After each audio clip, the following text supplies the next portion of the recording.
ദൈവനാമത്തിന് മഹത്വം ഉണ്ടാവട്ടെ. എന്നെ ഈ അൽത്താറയിൽ കയറ്റിയ അമ്മ മാതാവുക്കും ഈശോയ്ക്കും 1000 നന്ദി പറയുന്നു. ഞാൻ 3/3/2023 ഉടമ്പടി എടുത്തതാണ്. എന്നെ ഈ ആദ്യമായിട്ട് ഇവിടെ കൊണ്ടുവന്നത് ഞങ്ങളുടെ ഇടവക പള്ളിയിലുള്ള ഒരു അമ്മാമ്മയാണ്. എൻ്റെ പേര് മേരി സനുജ. ഞാൻ കൊല്ലം ജില്ല ഇടവക പള്ളിയിലിരുന്ന് വരുന്നതാണ്, തഴവ ഇടവക പള്ളിയിൽ. ഞാൻ ആദ്യമായിട്ട് ഞങ്ങൾക്ക് ഇവിടെ 30 വർഷമായിട്ട് എനിക്ക് അലർജി രോഗം ഉണ്ടായിരുന്നു. ഒരുപാട് മരുന്നുകളെടുത്തും എനിക്ക് കുറവില്ലായിരുന്നു. ഞാൻ അലർജി രോഗത്തിനാൽ ഭയങ്കരമായിട്ട് ഞാൻ ബാധിക്കുകയായിരുന്നു. അതിൽ ഞാൻ കുഴിയെ എടുത്താലേ എനിക്ക് ഉറങ്ങാൻ പോലും പറ്റത്തുള്ളൂ. അത്രയ്ക്ക് എനിക്ക് ഭയങ്കര അലർജി രോഗമായിരുന്നു. പൊടിയുടെ അലർജി എന്ന് പറഞ്ഞാൽ ഞങ്ങൾക്കൊരു തുണിക്കട ഉണ്ടായിരുന്നു. ആ കടയിൽ എനിക്ക് ഒരു തൂക്കാൻ പോലും പറ്റത്തില്ലായിരുന്നു. എപ്പോഴും ഈ ശ്വാസമുട്ടലുള്ള കുഴിയ കഴിക്കുന്നതും എല്ലാം മട്ട് ഭയങ്കര ഇതായിരുന്നു. അപ്പോൾ ഒരു ദിവസം ഞാൻ അച്ഛൻ്റെ യൂട്യൂബിൽ പ്രാർത്ഥന കൂടുമായിരുന്നു. അപ്പോൾ അച്ഛൻ പറയുന്നത് അലർജി രോഗമുള്ള ഒരു മകളെ സുഖപ്പെടുത്തുന്നതെന്ന് പറഞ്ഞ്, അപ്പം ഞാൻ അതിൽ എനിക്കാണ് പറഞ്ഞ് ഞാൻ വിശ്വസിച്ച് പ്രാർത്ഥിച്ച്. അതേസമയം എനിക്ക് അന്ന് തൊട്ട് ഇന്ന് വരയ്ക്ക് 1.5 വർഷമായിട്ട് ഈ അലർജി രോഗത്തിൻ്റെ കുഴിയെ എടുക്കത്തില്ലായിരുന്നു. അത് എനിക്ക് പരിപൂർണമായിട്ട് എനിക്ക് സുഖം കിട്ടി. പിന്നെ ഞങ്ങൾക്ക് ഒരു കിടപ്പാടം ഇല്ലായിരുന്നു. 9 വർഷമായിട്ട് 30 വർഷമായിട്ട് വാടക വീട്ടിൽ താമസിക്കുമായിരുന്നു. അപ്പോൾ 9 വീടുകൾ മാറിയിട്ടുണ്ട്. ഞങ്ങളുടെ മദ്യപാന ഒരു ഭർത്താവായിട്ട് എത്ര വീടുകളിൽ മാറിപ്പോയാലും അവിടെ ഇരുത്തത്തില്ലായിരുന്നു. അവിടെ എന്നും വഴക്കും ചണ്ടയുമായിട്ടിരുന്ന്. അന്ന് ഞാൻ അവിടെ ഇരുന്ന് ഞാൻ മാറിപ്പോയി 9ാമത്തെ വീട്ടിലാണ് ഇപ്പോൾ താമസിക്കുന്നത്. അപ്പം ഞാനിവിടെ ഉടമ്പടി എടുത്തപ്പോൾ ഞാൻ പോയി പറഞ്ഞ്, ഞാൻ ഉടമ്പടിയിൽ ഞാൻ വച്ചിരുന്നു, എനിക്ക് എങ്ങനെയെങ്കിലും ഒരു കിടപ്പാടം ഉണ്ടാവണം, എനിക്കൊരു ഭൂമി വാങ്ങിക്കാനുള്ള എനിക്ക് അമ്മ മാതാവ് എനിക്ക് തരണമെന്ന് ഞാൻ വച്ചിരുന്നു. അതേസമയം അത് ഇപ്പോഴാണ് എനിക്കത് ലഭിച്ച് കിട്ടിയത്. ഞാൻ ഒരു ദിവസം ഈ യൂട്യൂബിൽ പ്രാർത്ഥന കൂടിക്കൊണ്ടിരിക്കുന്ന സമയം രാവിലെ 5:30 മണിക്കുള്ള പ്രാർത്ഥനയിൽ ജോസഫ് അച്ഛൻ പറയുമായിരുന്നു, ഒത്തിരി നാളായിട്ട് ഉടമ്പടിയിൽ വെച്ച് ജീവിക്കുന്ന ഒരു മകളുടെ കാര്യം 7-ാം തീയതി അന്ന് നിറവേറ്റി കിട്ടുമെന്ന് പറഞ്ഞ്. അന്ന് ഞാൻ 7-ാം തീയതി എൻ്റേതാണെന്ന് ഞാൻ വിശ്വസിച്ച്. അങ്ങനെ അന്ന് തന്നെ എനിക്ക് ആ 7-ാം തീയതി എനിക്കത് ലഭിച്ച് കിട്ടി. ആ ഭൂമി വാങ്ങിക്കാനായിട്ട് എനിക്ക് സഹായിച്ച്. ഇപ്പം വീട് വയ്ക്കാനുള്ള കാശില്ല, എന്തായാലും അമ്മ ഈശോയും എനിക്ക് സഹായിക്കണം ഞാൻ വിശ്വസിക്കുന്നു. പിന്നെ ഞങ്ങൾക്ക് ഒരു ഗ്രൂപ്പുണ്ട്, 102 അംഗങ്ങളായിട്ടുള്ള ഒരു ഗ്രൂപ്പ്, കൃപാസന ഗ്രൂപ്പ്. ആ കൃപാസന ഗ്രൂപ്പിൽ ഞങ്ങൾ മാസം അതിൽ കാശിട്ട് ഓരോരോ പിരിവെടുത്ത് വയ്യാത്ത ആൾക്കാർക്കെല്ലാം കൊണ്ടു കൊടുക്കും. പിന്നെ ഒരു പരഗതിയും ഇല്ലാത്ത ആൾക്കാർക്ക് അരിയും സാധനങ്ങളും വാങ്ങിച്ചു കൊണ്ട് കൊടുക്കും.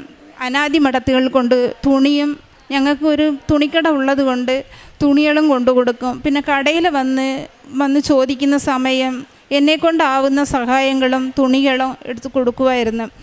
പിന്നെ ഞാനിവിടെ ഉടമ്പടി എടുത്ത് പോകുന്ന എന്നൊക്കെ ഉടമ്പടി എടുത്ത് പോകുന്നു അന്നെല്ലാം ഞാൻ ഗവൺമെൻറ് ആസ്പത്രിയിൽ കൊണ്ട് അവിടെ പോയി രോഗികളെ സന്ദർശിച്ച് അവിടെ പോയി എല്ലാവർക്കും തൈലം കൊണ്ട് കുരിശ് വരച്ച് പ്രാർത്ഥിച്ച് അവർക്ക് പത്രം കൊടുക്കുമായിരുന്നു. അത് എന്നും അവർ അവിടെ പോയി ഇവിടെ ഉടമ്പടി എടുത്തിട്ട് പോകുന്ന ദിവസം എല്ലാം ഞാൻ പോയി അത് ചെയ്യുമായിരുന്നു.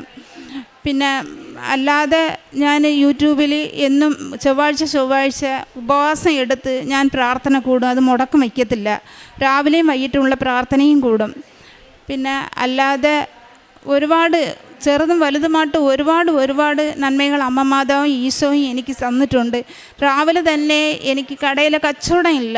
ഞാൻ എന്നും പോകുമ്പോൾ ഞാൻ ഉപ്പും തൈലമും ഇട്ട് പ്രാർത്ഥിച്ചിട്ടേ പോകത്തുള്ളൂ. എനിക്ക് ഇന്നത്തെ കാര്യം എങ്ങനെയായിരുന്നാലും എനിക്ക് നടത്തി തരണം അമ്മയെന്ന് പറഞ്ഞിട്ടാണ് പോകുന്നത്. സമയം എനിക്ക് തന്നെ അറിയത്തില്ല, അവിടെ പോയാൽ എനിക്ക് എല്ലാ കാര്യങ്ങളും അമ്മ നടത്തി തരും. അതിനെ കടയിലെ കച്ചവടം ഇല്ല. എങ്ങനെയാവുത് ആ കാര്യങ്ങളെല്ലാം എങ്ങനെ നടക്കുന്നുണ്ട് എനിക്ക് തന്നെ അറിയത്തില്ല. ആ കാര്യങ്ങളെല്ലാം നടത്തി അമ്മമാത് ഇതുവരേക്കും എനിക്ക് സഹായിച്ചിട്ടുണ്ട്. എനിക്ക് ഒരുപാട് ആ കടയിലെ കച്ചവടം ഇല്ലാത്തത് കൊണ്ട് ഒരുപാട് കടങ്ങളും ഉണ്ട്.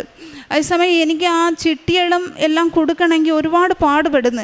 എന്നാൽ അതെല്ലാം ഞാൻ എങ്ങനെയായിരുന്നാലും മറിച്ചെടുത്ത് എങ്ങനെയായാലും അന്നന്ന ദിവസമുള്ള കാര്യങ്ങളെല്ലാം നടത്തി കൊടുക്കുന്നു. ഇപ്പം കട വിൽക്കാനായിട്ട് ഞാൻ ഇരിക്കുക, അത് നടക്കുന്നില്ല. എനിക്ക് അമ്മയും ഈശോയും നടത്തിത്തരും, ഞാൻ ഉറച്ച വിശ്വാസത്തിൽ ഇരിക്കുക.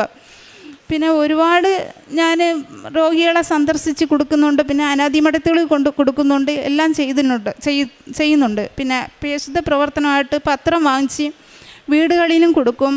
പിന്നെ ഓട്ടോ സ്റ്റാൻഡുകളിലും ട്രെയിനിൽ പോകുമ്പോൾ, തമിഴ്നാട്ടിൽ പോകുമ്പോൾ ട്രെയിനിൽ കൊടുക്കുമായിരുന്നു. അല്ലാതെ ബസ്സിൽ പോകുമ്പോൾ ബസ്സുകളിൽ കോളേജ് പിള്ളേരുകളുള്ളത് അവർക്ക് കൊടുത്ത് ഞാൻ പറഞ്ഞ്, മോളെ ഇത് പഠിച്ചോ, നിനക്ക് നല്ലത് വരുത്തും, നല്ല പഠിത്തം കിട്ടും, മോൾ ഇത് വിശ്വസിച്ച് പഠിച്ചോ എന്ന് ചൊല്ലിട്ട് പറയും. ആ പിള്ളേരെല്ലാം എല്ലാവരും വിശ്വാസത്തോടെ വാങ്ങിച്ച് ആ ബസ്സിലിരുന്ന് തന്നെ ഓരോരുത്തരും വായിക്കുന്നത് ഞാൻ കണ്ണുകൊണ്ട് കണ്ടിട്ടുണ്ട്.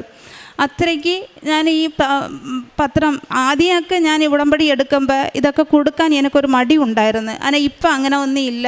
ഞാനത് കൊണ്ടുപോയി എല്ലാവർക്കും കൊണ്ട് സന്തോഷത്തോടെ കൊണ്ട് കൊടുക്കും, എല്ലാവരും വാങ്ങിക്കും. പിന്നെ അല്ലാതെ ഒരുപാട് അനുഗ്രഹം തന്ന ഈ അമ്മയ്ക്ക് ഈശോയ്ക്കും 1000 നന്ദി പറയുന്നു. ഞാൻ എന്നും ഈ ഉടമ്പടിയിലായിരുന്ന് ജീവിക്കും എന്ന്, ഞാനും എൻ്റെ കുടുംബമോ എന്ന് ഈ ഉടമ്പടിയിലായിരിക്കും എന്ന് ഞാൻ ഉറച്ച് വിശ്വസിക്കുന്നു. നിയമാവർത്തനം 28:7-8 തിരുവചനങ്ങൾ. നിനക്കെതിരെ വരുന്ന ശത്രുക്കളെ നിൻ്റെ മുമ്പിൽ വെച്ച് കർത്താവ് തോൽപ്പിക്കും. നിനക്കെതിരായി അവർ ഒരു വഴിയിലൂടെ വരും, 7 വഴിയിലൂടെ പലായനം ചെയ്യും. നിൻ്റെ കളപ്പുരകളിലും നിൻ്റെ പ്രയത്നങ്ങളിലും കർത്താവ് അനുഗ്രഹം വർഷിക്കും. നിൻ്റെ ദൈവമായ കർത്താവ് നിനക്ക് തരുന്ന ദേശത്ത് അവിടുന്ന് നിന്നെ അനുഗ്രഹിക്കും. മേരി സനുജ എന്ന ഈ സഹോദരി തൻ്റെ ഉടമ്പടി ജീവിതാനുഭവ സാക്ഷ്യങ്ങളാണ് നമ്മോട് പങ്കുവെച്ചത്. 2 സമയച്ചുരുക്ക സാക്ഷ്യങ്ങളാണ് സഹോദരി പങ്കുവെച്ചത്. ആദ്യത്തേത് 30 വർഷമായുള്ള അലർജിയുടെ രോഗം, അത് കലശലായ ക്ലേശങ്ങളിലൂടെ മകൾ പോയിക്കൊണ്ടിരുന്ന അവസ്ഥ, അത് അമ്മ മാതാവിൻ്റെ ഉടമ്പടി എടുത്ത് നേർച്ചവസ്തുക്കൾ ഉപയോഗിച്ചതിലൂടെ പൂർണ്ണമായി അതിൽ നിന്ന് വിടുതലും സൗഖ്യവും ലഭിച്ചതിനെ മകൾ സന്തോഷത്തോടെ സാക്ഷ്യപ്പെടുത്തുന്നു. മറ്റൊന്ന്, 25 വർഷമായി സ്വന്തമായി ഭൂമിയില്ലാതെ പല ഇടങ്ങളിൽ വാടകയ്ക്ക് വീടുകൾ മാറി മാറി താമസിച്ച് പലപ്പോഴും പ്രയാസങ്ങൾ നേരിട്ട് അഗതിയെപ്പോലെ അമ്മയുടെ കരങ്ങളിലേക്ക് ഈ നിയോഗം ഉടമ്പടിയിൽ സമർപ്പിച്ച് പ്രാർത്ഥിച്ചതാണ് സൂചിപ്പിച്ചത്.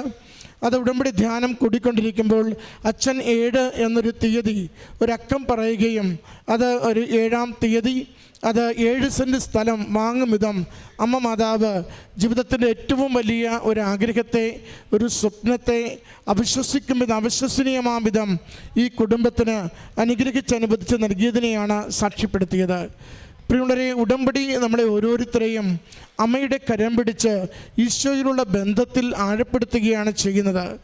ഈശോയുടെ ബന്ധത്തിൽ ആഴപ്പെടുത്തുമ്പോൾ ഈശോയെക്കുറിച്ച് പറയുവാൻ, ഈശോയുടെ മകനാണ് മകളാണ് എന്ന വിശ്വാസത്തിൽ, ബോധ്യത്തിൽ ജീവിക്കുവാൻ നമ്മളെപ്പോഴും അഭിമാനമുള്ളവരാകുന്നു. സഹോദരി സാക്ഷ്യത്തിൻ്റെ അവസാനം ചേർത്ത് പറയുന്നുണ്ട്, ഞാൻ ഒത്തിരി ഇടങ്ങളിൽ കൃപാസനം പത്രം കൊണ്ടുപോയി കൊടുക്കും. അത് വീടുകളാണെങ്കിലും തെരുവുകളാണെങ്കിലും ബസ്സാണെങ്കിലും ചെറുപ്പക്കാരാണെങ്കിലും അവർക്കത് കൊടുക്കുവാൻ ഞാനൊരിക്കലും മടിക്കില്ല. അവരോട് അത് വായിക്കുവാൻ, പ്രാർത്ഥിക്കുവാൻ പറയും. നിങ്ങൾക്കത് ജീവിത വിഷയങ്ങൾക്ക് സംരക്ഷണമാണെന്ന് ഞാൻ എപ്പോഴും അവരോട് പറയുമെന്ന്. അതൊരു ആത്മവിശ്വാസമാണ്.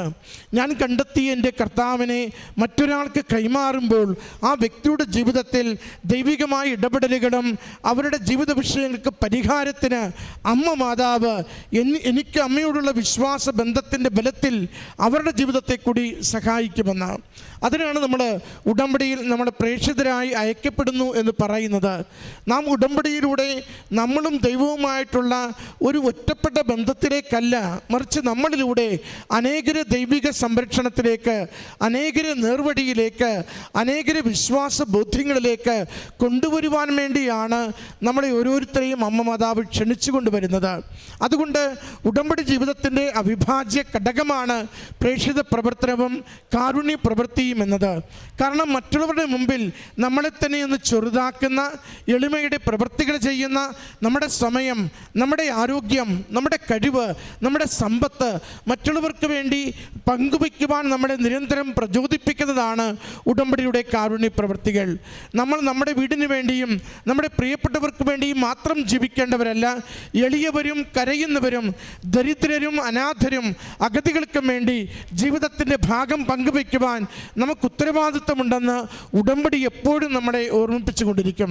പ്രിയമുള്ളവരെ, നമ്മൾ എത്ര കണ്ട് ജീവിതത്തിൽ തളർന്നവരാകട്ടെ, തകർന്നവരാവട്ടെ, കടബാധ്യതയുള്ളവരാവട്ടെ, വേദനിക്കുന്നവരാവട്ടെ, നമുക്ക് കാരുണ്യ പ്രവൃത്തികളിൽ ഉള്ളതിൽ നിന്ന് കൊടുക്കുവാൻ നമുക്ക് ചങ്കുറപ്പുണ്ടെങ്കിൽ, സന്മനസ്സുണ്ടെങ്കിൽ, പ്രേക്ഷിത പ്രവർത്തനം എല്ലാവരോടും നല്ല വിശ്വാസത്തോടെ എൻ്റെ കർത്താവിനെ പങ്കുവയ്ക്കുവാൻ നമുക്ക് നല്ല മനസ്സുണ്ടെങ്കിൽ, അത് നമ്മുടെ ജീവിത വിഷയങ്ങൾക്ക് അദൃശ്യമായ പരിഹാരങ്ങൾ അമ്മ മാതാവ് ചെയ്തു തുടങ്ങുന്നതും ദൃശ്യമായി കണ്ണുകളിൽ അനുഭവമായി നമുക്ക് കൈമാറുന്നതും കാണുവാൻ പറ്റും. അതുകൊണ്ട് ഉടമ്പടി ഉറപ്പുള്ള അനുഗ്രഹത്തിൻ്റെ ജീവിതക്രമമാണ്, ദൈവിക ഇടപെടലിൻ്റെ സുനിശ്ചിതമായൊരു വഴിയാണ്. ഉടമ്പടി എന്താണോ നമ്മളിൽ നിന്നും ആവശ്യപ്പെടുക അതനുസരിച്ച് നാം ജീവിതത്തിൻ്റെ ഏതവസ്ഥയിലാണെങ്കിലും അത് നിർവഹിക്കുവാൻ വേണ്ടി തയ്യാറാവുക. സമയച്ചുരുക്ക മാതാവ്, സഞ്ചാരി മാതാവ് ഈശോയുടെ കരം പിടിച്ച് നാം ആയിരിക്കുന്ന നമ്മുടെ ജീവിത വിഷയങ്ങളിൽ നമ്മെ തേടി വരികയും നമ്മുടെ പ്രശ്നങ്ങൾ പരിഹരിക്കുകയും ചെയ്യും.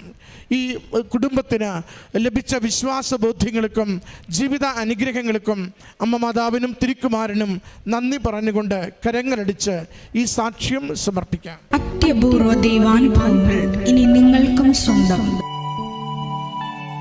ഈ യൂട്യൂബ് ചാനൽ ഇതുവരെ സബ്സ്ക്രൈബ് ചെയ്തിട്ടില്ലെങ്കിൽ ഇപ്പോൾ തന്നെ സബ്സ്ക്രൈബ് ചെയ്യുക.